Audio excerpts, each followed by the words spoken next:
このもう一度下ろせ。下ろせ。前へ斜め。殴れ。更新をしてもらう。足踏み始め。一周。一周。前へ注意。肘指先しっかり伸ばすこと。一周。一周。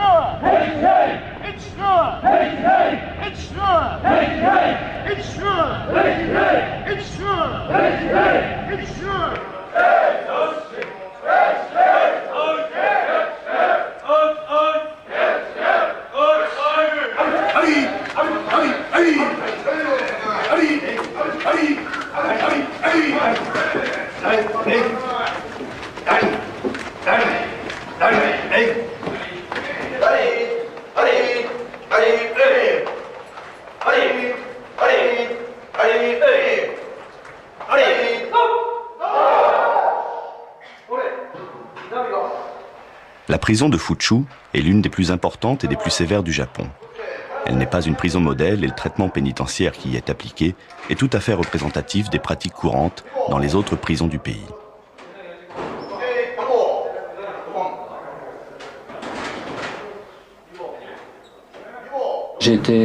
Le jugement s'est fait après 3 mois. Donc j'ai été condamné à 3 ans de prison.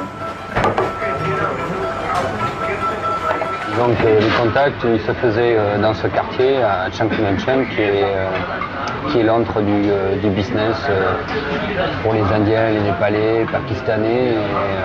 Et donc à ces endroits, dans ces petits chai shops où on vient boire le thé, étant donné que les Népalais étaient interdits de séjour sur le Japon à cause du trafic, ils venaient ici pour chercher les jeunes voyageurs qui étaient des proies en fin de compte pour leur business. Moi j'ai été contacté par un Suisse qui avait déjà fait ce genre de run et il m'avait mis en contact avec le Népalais pour faire un voyage, pour faire le run. Ça te rapportait combien? C'était $1000 américains. On est monté dans la chambre ensemble. Là, c'est allé très vite. Je me suis déshabillé, ils m'ont ceinturé avec de l'adhésif, le kilo de hashish. Là, j'ai sauté dans le taxi, je suis parti. Et arrivé à l'aéroport, j'ai même pas eu le temps d'enregistrer mes bagages. Je suis monté direct dans l'avion avec mon sac. Mais arrivé à Tokyo, je suis descendu, je suis passé au contrôle et là, j'ai été interrogé de suite.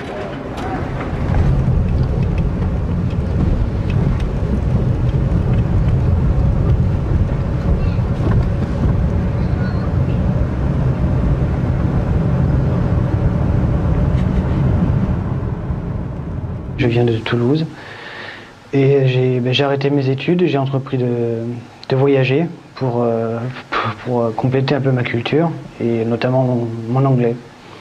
Donc je viens de Thaïlande, j'ai visité un petit peu différents pays tels que le Népal, la Thaïlande, le Sri Lanka et puis notamment le Japon.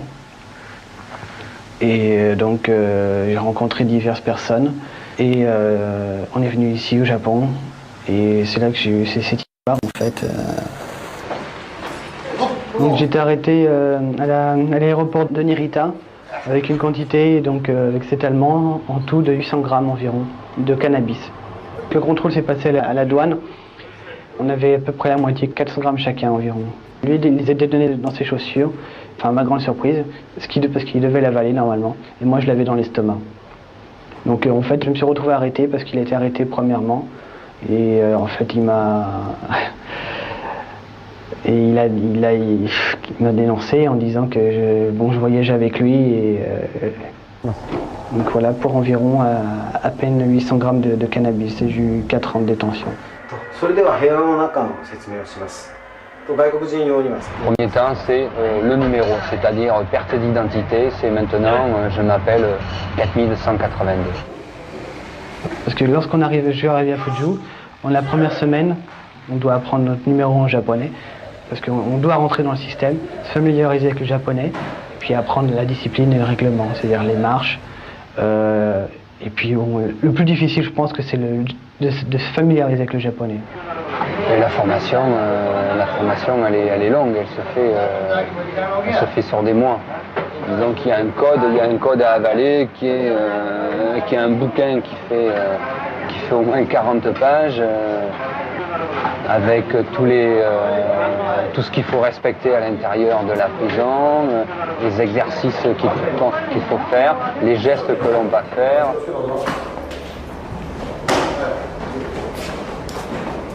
Extrait du règlement de la prison de Fuchu. Avant-propos. À dater de ce jour, vous êtes incarcéré à la prison de Fuchu. Ici, plus de 2000 personnes purgent leur peine et doivent vivre ensemble. C'est pourquoi l'ordre et la discipline doivent y régner. Il est en effet impensable que chacun en fasse à sa guise. C'est dans cet esprit que les règles, qui sont plus nombreuses que celles de la vie normale, ont été définies. Cette brochure explique ce qu'il faut savoir et respecter pendant le séjour carcéral. Pour vous éviter des problèmes, il vous appartient de lire ce document jusqu'à la fin. Je souhaite que cette brochure vous permette d'effectuer un parcours sans encombre et que lorsque vous quitterez cette prison, vous serez devenu une personne socialement normale.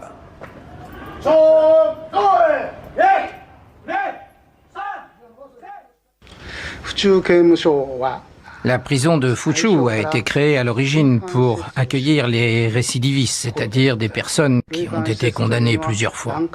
Et donc les gens que l'on reçoit ici sont en quelque sorte triés sur le volet. La population carcérale de la prison de Fuchu se décompose actuellement de la façon suivante. Un peu moins de 500 étrangers, 400 cas dits pathologiques, 900 cas liés à la toxicomanie et 840 cas issus de groupes criminels organisés plus connus sous le nom de Yakuza, la mafia japonaise. Le nombre moyen de condamnations par prisonnier est de 5,1 condamnations et le record est de 40 incarcérations. De ce fait, la spécificité de la prison de Fuchu est d'accueillir de tout le Japon les cas les plus difficiles à traiter.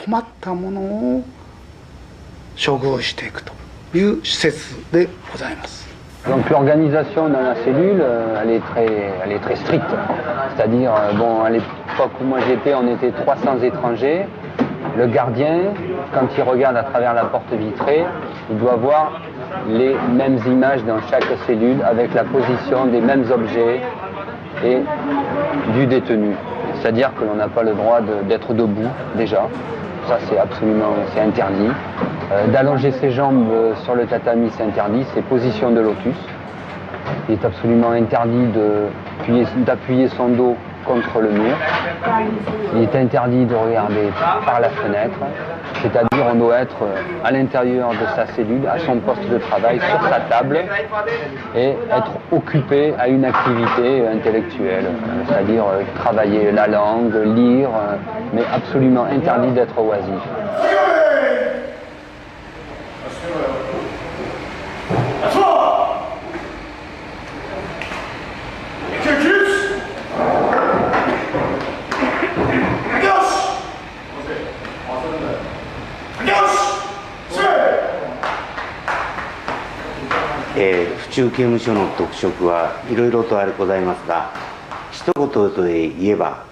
En résumé, la prison de Fuchu est l'une des plus importantes en termes d'effectifs.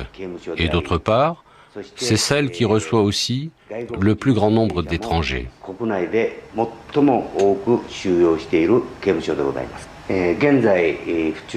La capacité de la prison de Fuchu est de 2600 places. Mais aujourd'hui, nous avons environ 2300 prisonniers.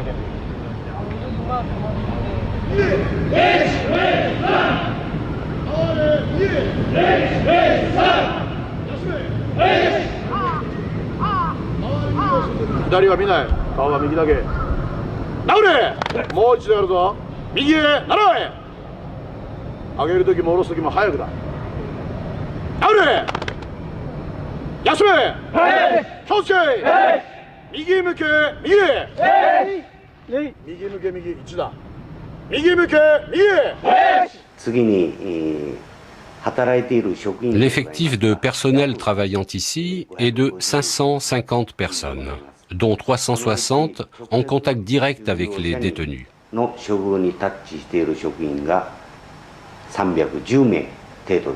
Le traitement de la prison de Fuchu n'a rien de particulier, parce qu'au Japon, la prison vise essentiellement la réhabilitation des individus.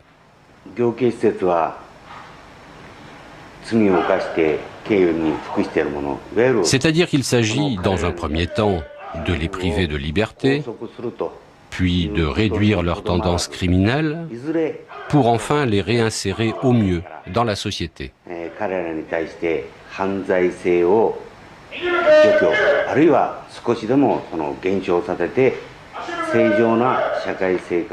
Notre rôle ici est de les aider, et notre principal objectif est de les empêcher de récidiver.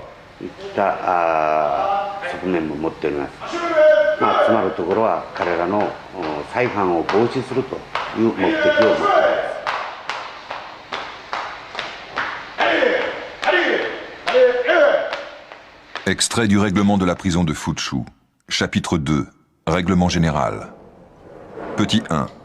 L'égoïsme n'a pas sa place dans la vie en groupe. Petit 2.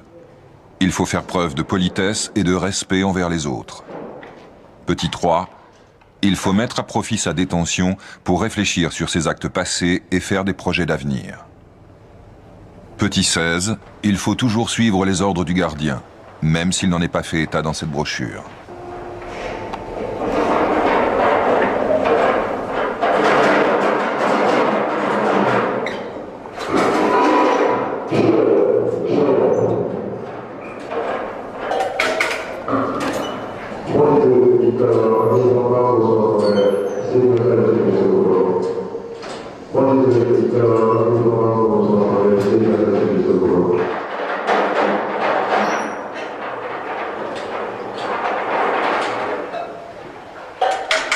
Là, il y a un code très strict où le matin, il y a la distribution des repas.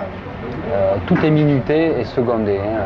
L'appel, où l'on dit son numéro, le repos où on refait son lit, qui est plié comme à l'armée, tant de centimètres sur tant de centimètres, la serviette qui ne doit pas dépasser d'un centimètre d'un bord, les étagères rangées. Il est absolument interdit d'aller toucher au robinet d'eau, il est interdit de se laver les dents à l'extérieur des données. Tout est vraiment structuré et minuté dans les faits et dans les gestes.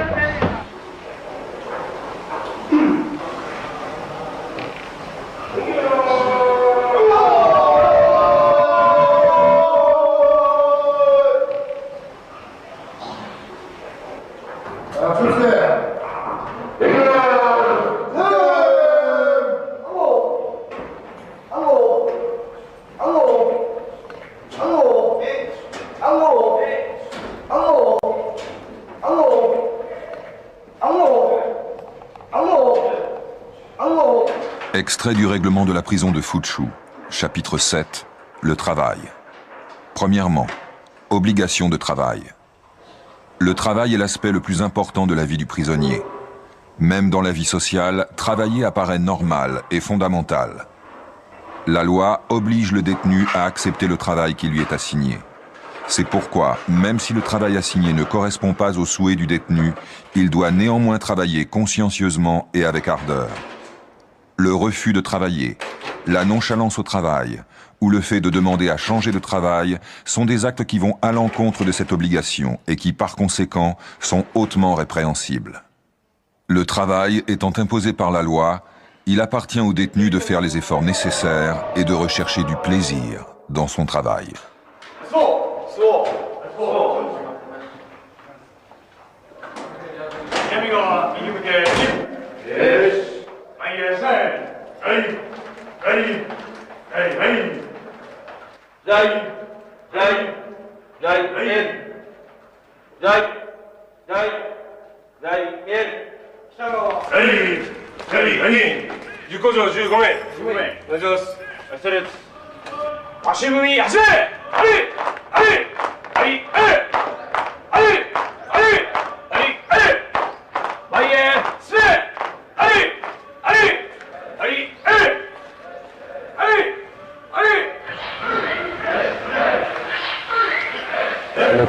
eh bien, on travaille 7 jours sur 8, 8 heures par jour. Donc à partir du moment où on quitte la cellule, on part au pas militaire avec un gardien qui escorte. Changement de tenue qui dure à peu près 1 minute 30. À chaque fois, bien sûr, on est recompté, on se re-signale par son numéro. Avant de commencer, il y avait des maximes à réciter, il y avait 5 principales maximes. Être honnête, être en harmonie avec son entourage. Après, chaque personne réintègre son poste. Et là, il y a le capitaine et le maître de cérémonie qui est sur son estrade, qui est le gardien principal. C'est-à-dire qu'il y a un gardien pour 80 personnes. Donc dans chaque unité de travail, on était à peu près 3% d'étrangers.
Donc à partir de ce moment-là, une fois que le signal est donné, c'est le rendement.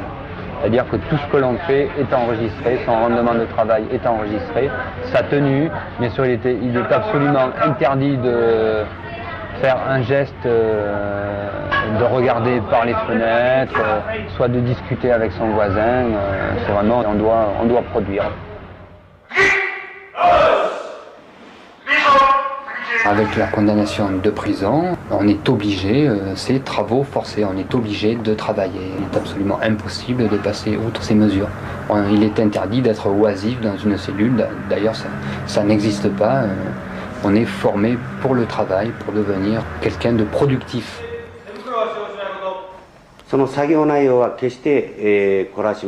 Le travail obligatoire, ce n'est ni des travaux forcés, ni de l'esclavage.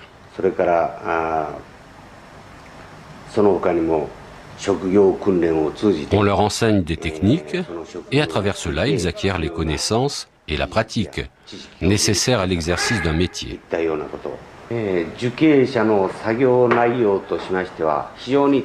Il existe beaucoup d'activités pour les prisonniers. Il y a de la menuiserie, de la couture, de la maroquinerie, de la chaudronnerie, de la mécanique auto, etc.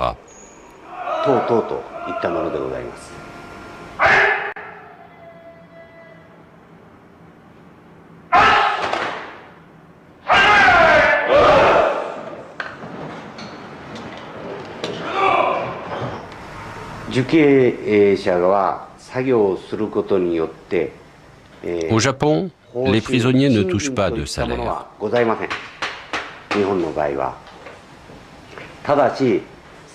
Mais à présent, en fonction de leur production et de leur conduite, ils touchent une prime de gratification payée par l'État.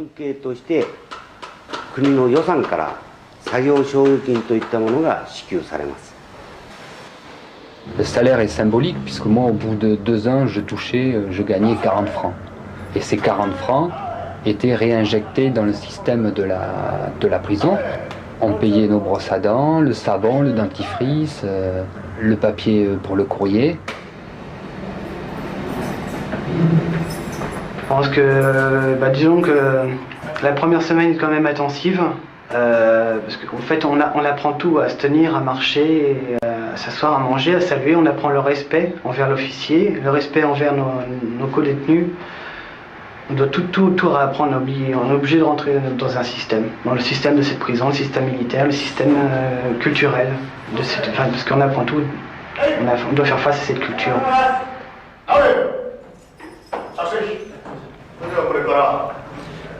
Nous allons vous expliquer les règles de la vie ici.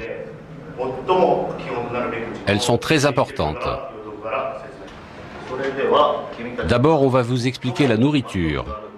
C'est sans doute ce qui vous préoccupe le plus. Il existe 3 menus. Menu A, menu B, menu C.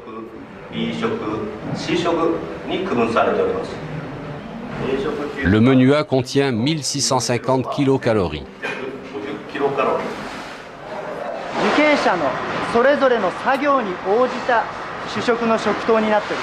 La quantité de nourriture est calculée en fonction du travail du prisonnier. Par exemple, pour ceux qui travaillent beaucoup ou restent longtemps debout, on leur donne le menu A. Pour ceux qui travaillent assis sur les ordinateurs, par exemple, on donne le menu B. Pour ceux qui travaillent dans leur chambre, au pliage de papier, par exemple, on donne le menu C.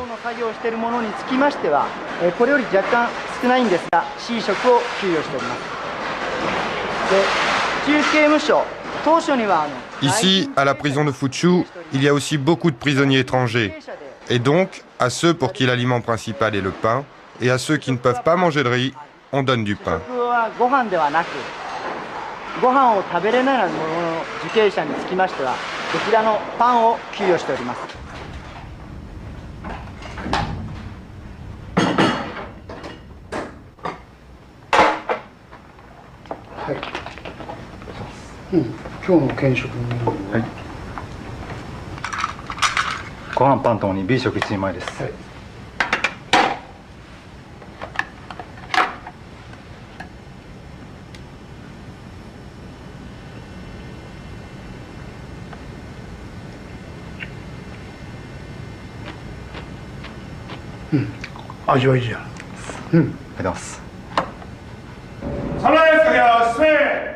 Alors le déjeuner, donc midi moins le quart, on arrête les machines, contrôle que tous les outils soient à leur place, on se met en rang et donc on va s'installer dans le réfectoire et là on a un quart d'heure pour manger avec interdiction de parler bien sûr.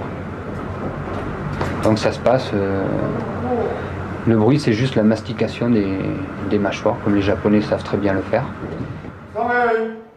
Faim? Non, je n'ai pas eu.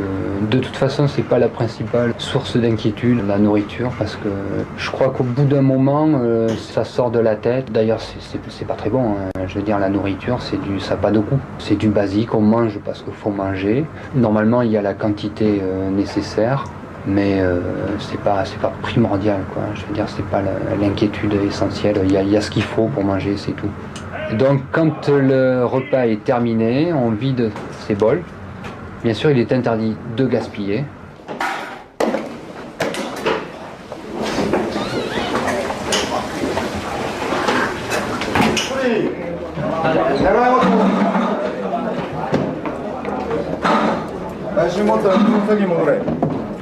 Après, on a 8 minutes où l'on a l'autorisation de discuter entre nous à voix basse.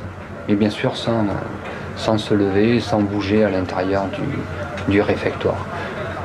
Une fois les 8 minutes passées, on réintègre son poste, avec bien sûr toujours la même histoire, numéro, contrôle.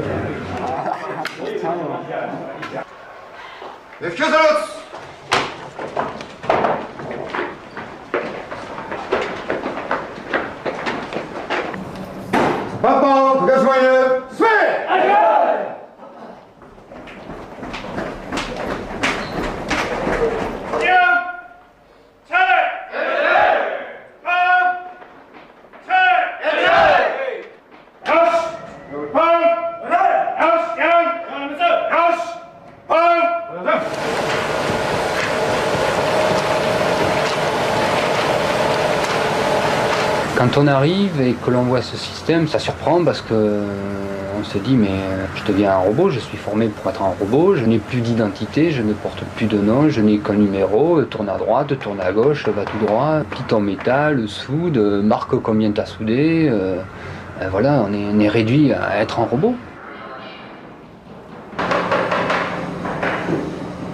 C'est dur, parce que bon, c'est une perte de temps, c'est une lutte quotidienne. Il faut l'accepter. C'est dur pour faire face à la solitude, faire face au manque de communication quand même. Il m'arrive des moments de craquer, il m'est arrivé de pleurer au départ, parce que bon, par rapport au manque, par rapport à la solitude, par rapport à accepter ces conditions, accepter de perdre 4 années de sa vie, ou plus que c'est 4 ans pour moi, mais bon, il y a d'autres détenus qui ont pris la vie, hein, qui ont pris la vie pour meurtre, il y a d'autres qui prennent 10 ans, 8 ans, tout dépend, enfin, ça dépend de chacun, mais si, il m'arrivait de craquer, oui. Mais c'est une lutte, c'est un effort, c'est une méditation, c'est aller de l'avant envers soi.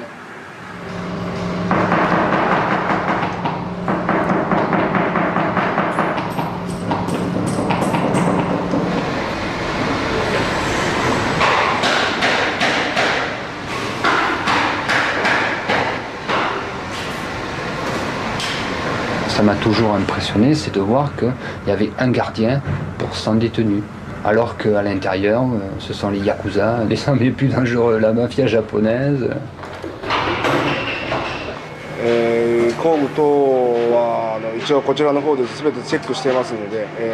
Pour les outils, on vérifie tout. Et le système d'emprunt fonctionne très bien.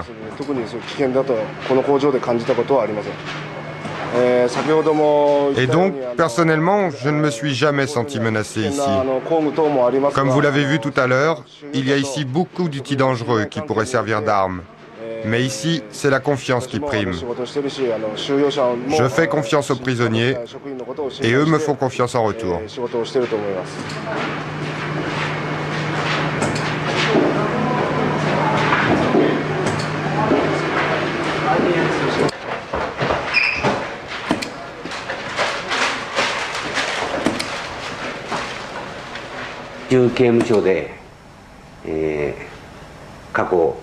Il y a très longtemps que nous n'avons pas eu d'incident, de violence ou même d'évasion, parce que le personnel applique très rigoureusement le règlement.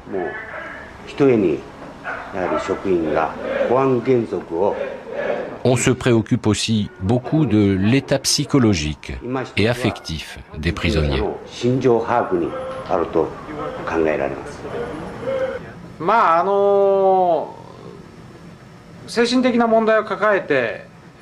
On peut avoir ici des prisonniers qui ont commis des crimes pour des raisons liées à un état mental pathologique. Et je trouve donc très positif que nous ayons des gens pour traiter ces cas-là.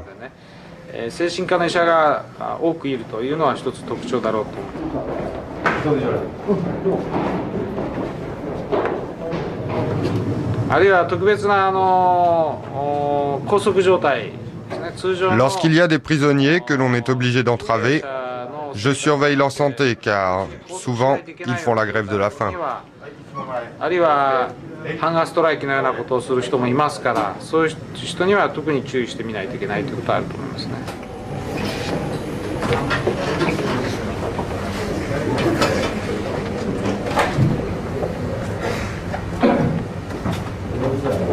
Le règlement est très dur, hein. Le règlement dans la prison, il ne pardonne pas. On ne peut pas passer outre parce qu'il y a des sanctions qui sont telles qu'on n'a pas le choix. Si on ne suit pas ces directives, on part dans des cellules d'isolation où on se retrouve ce qu'on appelle Shobat, donc qui est le système de punition. On l'explique où pendant 6 mois, on va se retrouver à regarder un mur. Donc à partir de ce moment-là, on n'a plus droit au courrier, on n'a plus droit à la lecture, on n'a plus droit au sport, on n'a plus droit au minimum de communication que l'on avait. Donc ça, c'est ce qui permet de tenir un peu dans la prison, c'est ce minimum de communication. Si on supprime cela, donc le cap à passer au-dessus devient plus dur. D'autant plus que si on fait une erreur, la liberté conditionnelle est supprimée aussi. C'est un système militaire et on doit accepter sa discipline. Et le plus dur pour moi, c'était la solitude.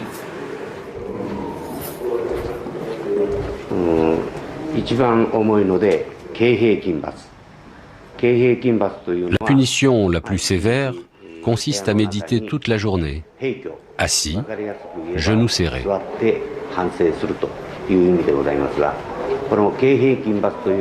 Pour ceux qui n'acceptent pas le règlement, la punition la plus légère, c'est l'avertissement verbal.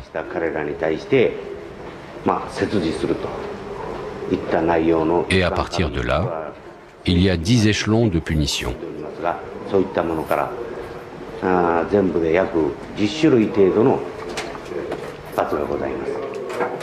Plusieurs magazines, dont Time et Der Spiegel, ont publié des articles très virulents sur la prison de Fuchu. Ces articles se fondent essentiellement sur des témoignages d'anciens détenus qui poursuivent en justice l'État japonais en raison des traitements subis durant leur détention. Amnesty International s'est saisi du problème et écrit à ce sujet: Comme d'autres organisations indépendantes de défense des droits humains, Amnesty International n'a pas été autorisé à se rendre auprès des prisonniers pour vérifier leurs allégations de mauvais traitement. On a également empêché l'organisation d'inspecter les cellules de protection, le quartier de la prison où des châtiments abusifs seraient appliqués. En effet, le secret qui entoure tous les aspects de l'administration pénitentiaire au Japon contribue à offrir un terrain propice aux violations des droits humains. Nous n'avons pas non plus été autorisés à filmer ni à visiter ces fameuses cellules de protection appelées Ogobo. Le Ogobo n'est pas une punition. C'est une cellule dite de protection. Pour y être assigné, il y a certaines conditions. Par exemple, ceux qui hurlent tout le temps, ceux qui ont des comportements violents, ou ceux qui ont des tendances suicidaires, on les place dans les Ogobo pour leur propre protection. Le Ogobo n'est donc pas une punition.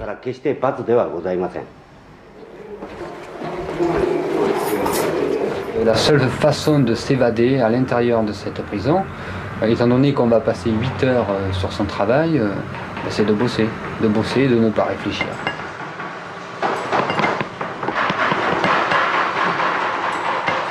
Personne n'est armé, il y a juste des bâtons. C'est-à-dire que bon, tous les gardiens sont au minimum ceinture noire de kendo ou d'aïkido, tout le monde maîtrise les arts martiaux dans cette prison. Mais il n'y a pas d'armes, non, il n'y a pas de pistolet, il y a juste des matraques.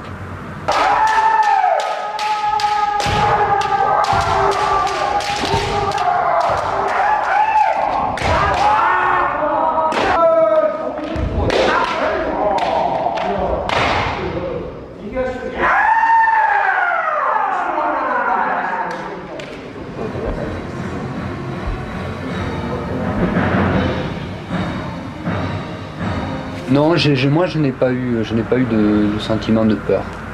Je n'ai pas éprouvé de peur. C'est pas de la peur, hein.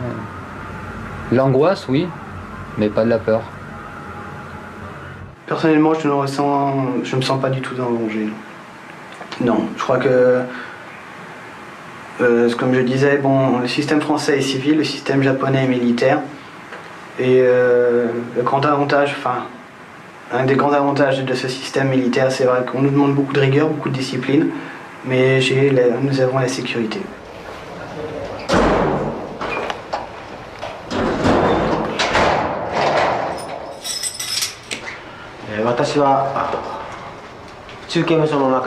À Fuchu, j'ai le grade de lieutenant et j'occupe le poste d'instructeur.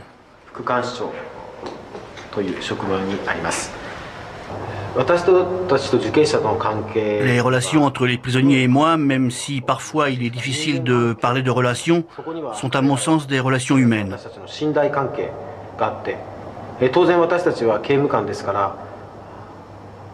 Il y a une relation de confiance, mais cette confiance doit s'accompagner de vigilance. Je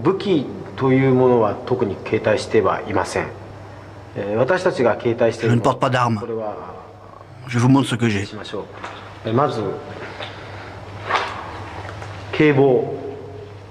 Par exemple, ça, c'est un kebo. Il y en a aussi en bois. On ne l'utilise que si un prisonnier nous attaque avec une arme. Avec ça, on a le droit de frapper qu'à partir de l'épaule, jamais à la tête. Je ne considère pas cela comme une arme, mais comme un instrument de défense.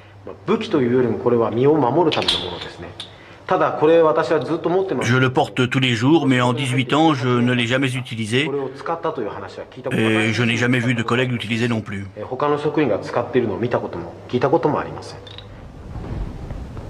Les trafics à l'intérieur de la prison, ça n'existe pas. On est contrôlé en permanence. Dès qu'on sort de la cellule, on est mis à nu, on est réhabillé, on est recontrôlé.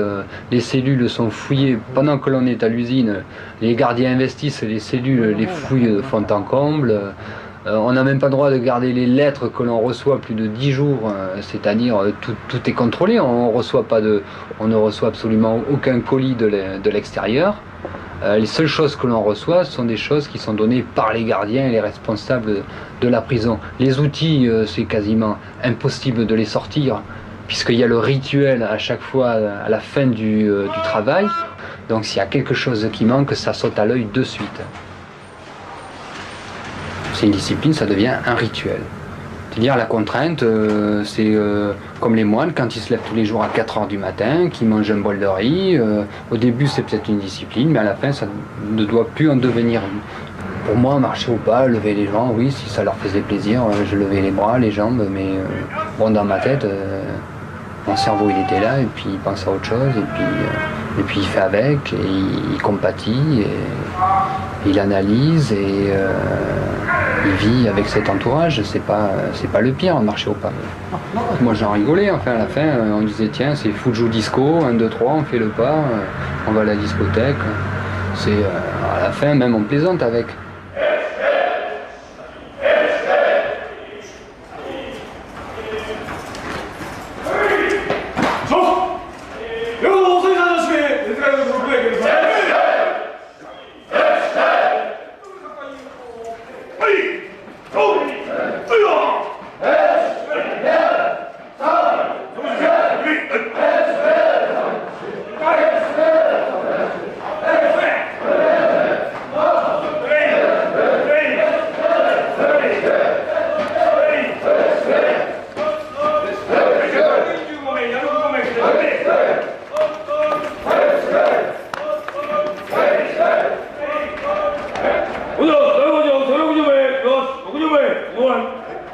Je pense que la persécution sur des individus, s'il y en a, elles sont provoquées par le détenu.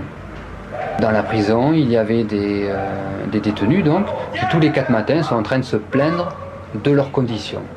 Alors c'est donc les Gansen, parce qu'on remplit les Gansen. Alors ces Gansen, c'est la nourriture est pas bonne, on travaille trop, on devrait dormir comme ci, on devrait faire ça comme ça. Ce sont des gens qui veulent refaire le règlement à l'intérieur de la prison. Mais celui-là, on va lui renvoyer la balle. Et donc en retour, ce qu'il va recevoir, ça va être des persécutions. La loi dit que l'on peut, mais le résultat est que ça va pas être ça. Non, le plus difficile est passé. Je veux dire qu'après, ça devient une routine. Une fois qu'on arrive à... Tout d'abord, il faut s'accepter. Il faut accepter sa condition. Il faut accepter qu'on a commis une erreur et qu'on est là pour réparer cette erreur. On a commis cette erreur dans un pays étranger, on doit accepter sa culture et ses conditions de détention. Et donc maintenant, le plus difficile est passé, c'était le premier mois, je pense. La première semaine, et puis le premier mois. Et après, bon, tout dépend de la volonté de chacun. Si on veut vraiment rentrer dans le système, et afin de sortir le plus rapidement possible, afin de se donner le maximum de chances de tenir notre parole, c'est de s'intégrer dans le système et de rentrer dans les conditions qui nous sont demandées. Les prisonniers étrangers sont tous en cellules individuelles.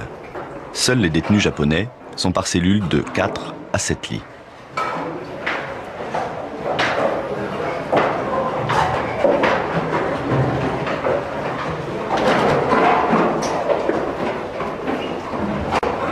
La situation est acceptable.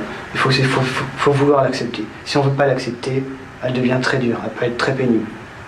Elle peut être très pénible parce que bon, elle est militaire, on demande une certaine rigueur et il faut l'accepter. La meilleure façon de s'en sortir, c'est d'accepter. Extrait du règlement de la prison de Fuchu, chapitre 6. Grades et possibilités d'avancement. Dans cette prison, il existe un système particulier de grades et de possibilités d'avancement. La conduite du prisonnier et son mérite au travail sont récompensés par des avancements de grade qui sont au nombre de 4. Plus le prisonnier est gradé, moins les règles le concernant sont rigoureuses. En même temps, il acquiert plus de liberté, mais également plus de responsabilité dans sa conduite et ses actes quotidiens. Le règlement est fait qu'on contrôle l'individu de A à Z, on contrôle ses pensées, on contrôle ses envies, on contrôle son cerveau.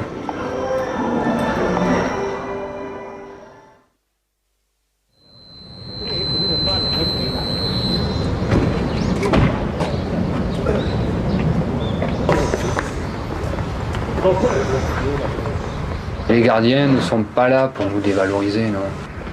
On n'était pas copains, mais je veux dire, il y avait une relation humaine. Le gardien me saluait, je le saluais, il y a quand même ça.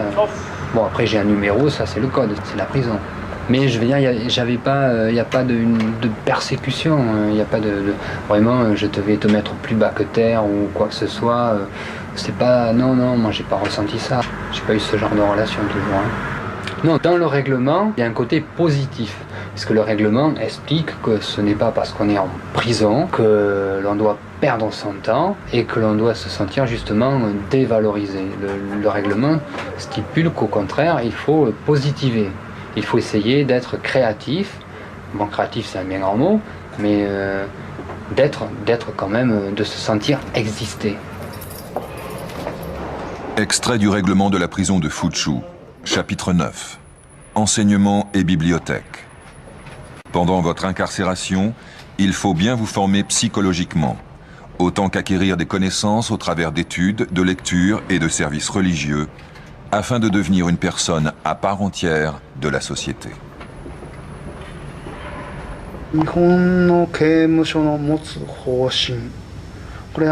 Le principe du système de traitement pénitentiaire japonais fait aujourd'hui face à de nombreux problèmes.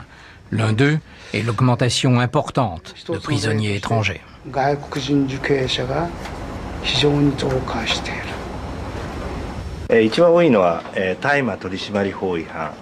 En ce qui concerne les étrangers, le délit le plus courant est le trafic de marijuana. La deuxième raison d'incarcération est le meurtre. Ensuite viennent le trafic d'héroïne et le vol. Et enfin, le cambriolage. Notre travail principal est la traduction et l'interprétation de tout ce qui concerne les détenus étrangers.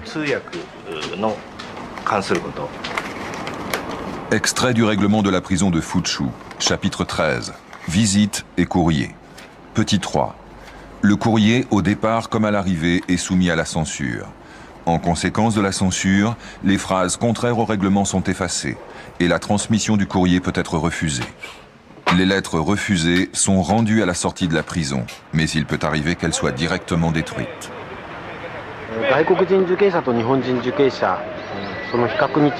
Si l'on compare les comportements entre détenus japonais et détenus étrangers, je ne vois pas de différence.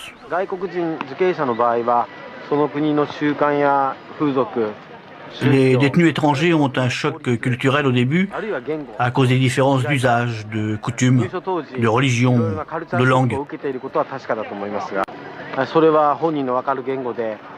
Nous essayons de résoudre ces problèmes dans leur langue.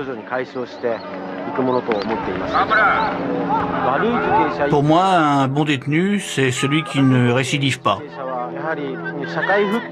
qui pour cela s'est forgé une conscience et un esprit fort.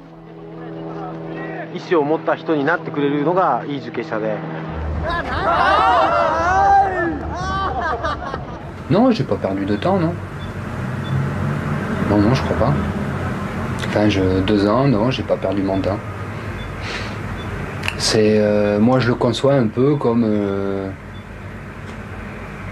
on en tire toujours quelque chose. Je compare un petit peu quand je réfléchis, quand on voit les moines bouddhistes qui ont passé 6 ans, 7 ans en cellule d'isolement et qui ressortent avec une certaine philosophie, une certaine vision de la vie et qui avancent vers autre chose. Pour moi, 2 ans, c'est 2 ans de ma vie, mais justement, j'ai essayé d'apprendre et d'en tirer une grande expérience. Moi, je l'ai pris comme une vie monastique. J'ai l'impression de surmonter, oui. Et je vais faire en sorte de le surmonter. C'est une construction intérieure. Je veux sortir plus fort et lutter, je veux vaincre. C'est une lutte intérieure.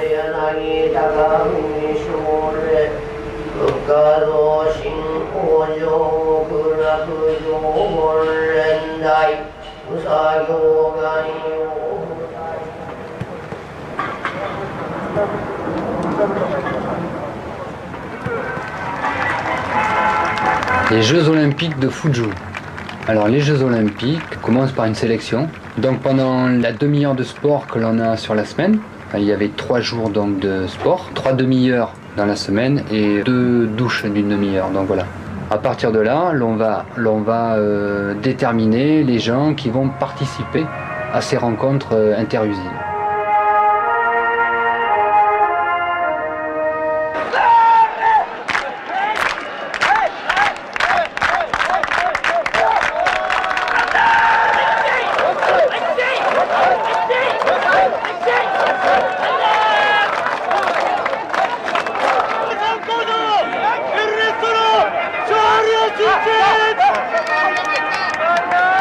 La motivation, la préparation psychologique qui se fait aussi pendant les heures de sport. Donc il va y avoir le gardien qui va motiver, entraînement forcé, chronométrage, inscription des temps, et puis on joue le jeu parce que c'est le jeu de jouer.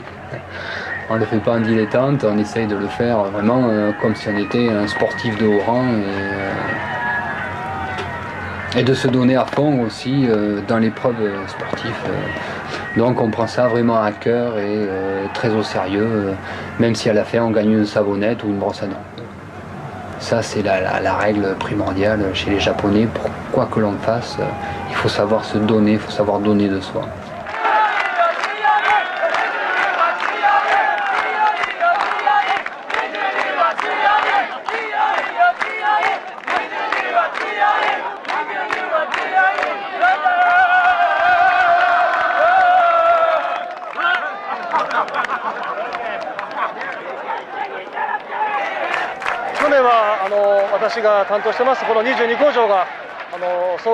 L'année dernière, c'est notre unité, la numéro 22, qui a gagné. Et jusqu'à aujourd'hui, personne n'a oublié l'émotion de l'année précédente. On s'est beaucoup entraîné et je les ai aussi préparés mentalement pour gagner aujourd'hui.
La prison de Fuzhou m'a transformé, je ne sais pas.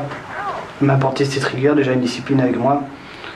Elle m'a appris à méditer, elle m'a appris à faire face, à être plus fort, à faire face à la solitude, à m'étudier, à étudier également, parce qu'on est libre d'étudier. J'ai appris le japonais, j'apprends le japonais régulièrement. On peut apprendre n'importe quelle langue. Ouais, elle m'a apporté une rigueur intérieure, je veux dire. Je pense que de toute façon, ça m'apporte, c'est une étape dans ma vie et je suis rentré, je ressortirai différent, tout à fait. c'est sûr. Elle m'apporte une structure. Enfin, je veux dire, une structure, oui. Une discipline, une structure, un assainissement. Un assainissement, bon, ça a été dur, hein, je veux dire. Il y a eu des hauts, des bas, mais une maîtrise aussi, une maîtrise un peu de maîtrise de soi, de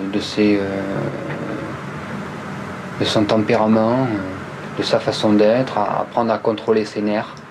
J'ai essayé plus de le voir dans cette optique et d'assimiler le règlement, justement, où qu'il y ait le moins possible de souffrance.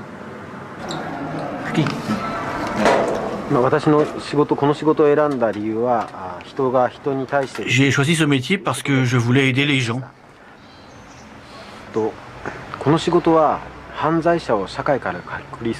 Dans ce métier, il y a deux grands objectifs. Retirer des gens de la société pour la protéger et réhabiliter ces gens en même temps.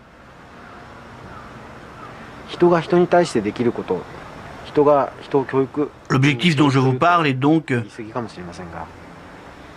d'enseigner aussi aux détenus d'autres façons de penser pour qu'ils puissent se réinsérer.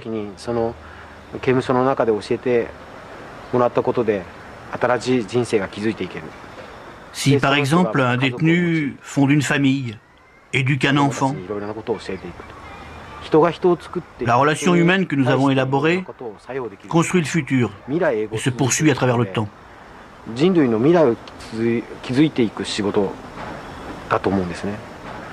J'aime vivre jour le jour.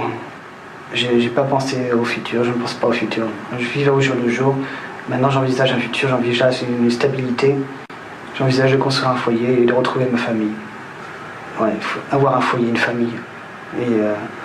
Et oublier, enfin mettre cette partie de ma vie entre parenthèses et la mettre de côté. Et peut-être rentrer dans des normes. Voilà, c'est ça, rentrer dans des normes. Et peut-être que j'étais plus ou moins ce qu'on peut appeler marginal. Je ne sais pas. Tout dépend à quelle définition on se donne. Enfin, chacun donne une définition à la marginalité. Mais j'étais peut-être plus ou moins marginal. Disons que je vais mettre une fin à tout ça et rentrer dans une stabilité. Enfin, c'est difficile d'exprimer tout ça. C'est tellement de choses, et puis penser au futur encore, c'est dur de penser au futur quand on est emprisonné, quand on a encore du temps, on a encore 1 an, 2 ans à faire, ou 3 ans, penser à demain. Il y a un changement, c'est quand je suis rentré, quand je suis sorti, oui, il y a des choses qui ont évolué en moi. C'est évident, quand on passe 2 ans dans une prison japonaise, il est obligé qu'il y ait une transformation. Et justement, cette transformation, il fallait qu'elle soit du bon côté et non pas du mauvais côté. Donc l'évolution, oui, c'était mieux se comprendre, mieux se gérer, mieux se contrôler, être moins naïf, être, quand on sort, fort et être prêt, ne pas perdre ses repères quand on va se retrouver tout d'un coup dans l'autre monde. Mais bon, ça, une fois qu'on a passé ce cap dans la prison, je pense qu'à l'extérieur, c'est plus un problème.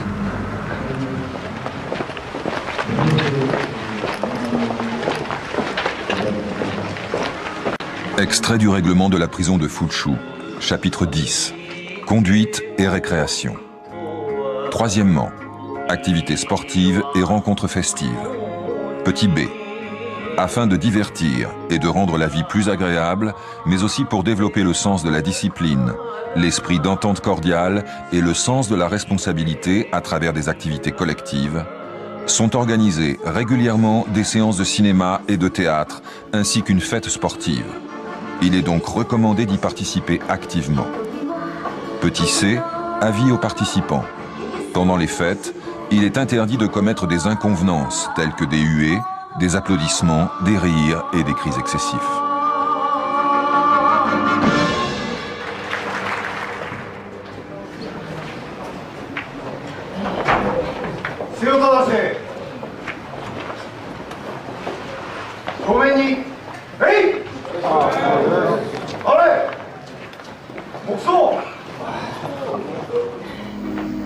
Les autorisations de tournage ont demandé 2 ans de négociations auprès du ministère de la Justice japonais et de l'administration de la prison de Fuchu.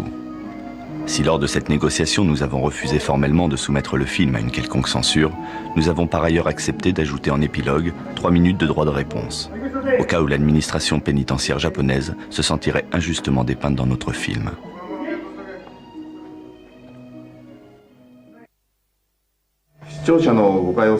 Je voudrais faire quelques commentaires pour qu'il n'y ait pas de malentendu avec le public.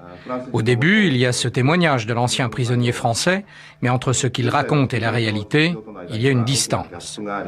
Il y a presque 10 ans qu'il est sorti et depuis, beaucoup de choses ont changé. Et même lorsqu'il était encore en prison, les choses n'étaient pas exactement comme il le raconte. Il y a des exagérations et des malentendus. Nous sommes gênés que vous croyiez tout ce qu'il raconte. Il y a un grand malentendu lorsqu'il dit qu'il ne peut pas étendre les jambes sur le tatami ou qu'il ne peut pas utiliser le robinet à sa guise et qu'il ne peut pas se brosser les dents librement. Il dit qu'il doit plier son futon comme à l'armée, qu'il doit marcher comme à l'armée. Il emploie beaucoup le terme d'armée, mais personnellement, je ne pense pas que ce soit le mot adéquat.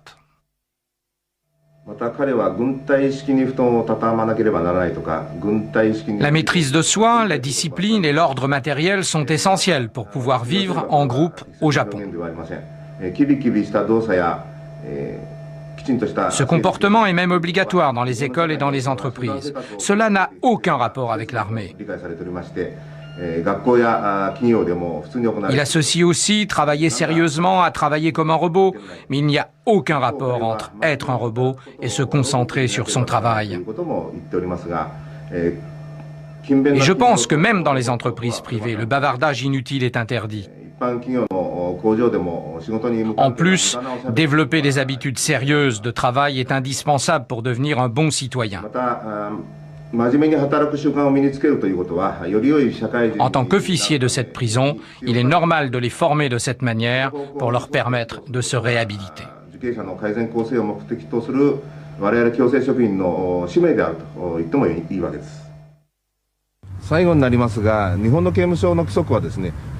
Pour finir, il est vrai que si l'on compare la prison japonaise avec la prison occidentale, notre prison peut paraître très rigide.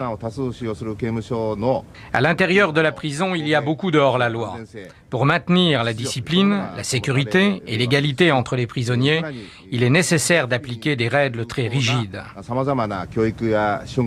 Une bonne discipline permet aussi une éducation et un traitement efficace des prisonniers en vue de leur réintégration dans la société.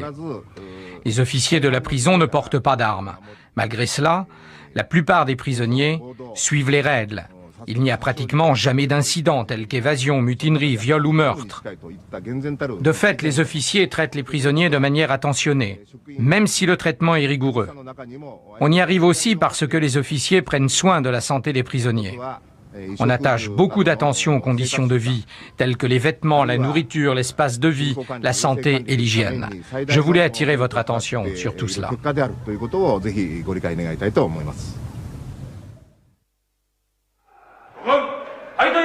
L'administration de la prison de Fuchu nous a par ailleurs demandé de préciser que quelques mois après le tournage, certaines pratiques avaient cessé. Et que par conséquent notre film n'était plus une représentation fidèle de la réalité. Notamment, la récitation des 5 principes répétés en chœur au début et à la fin du travail n'aurait plus cours. De même, la discipline se serait assouplie et lors des déplacements, les détenus ne seraient plus tenus de balancer les bras à 90 degrés, mais seulement à 45 degrés par rapport à la verticale.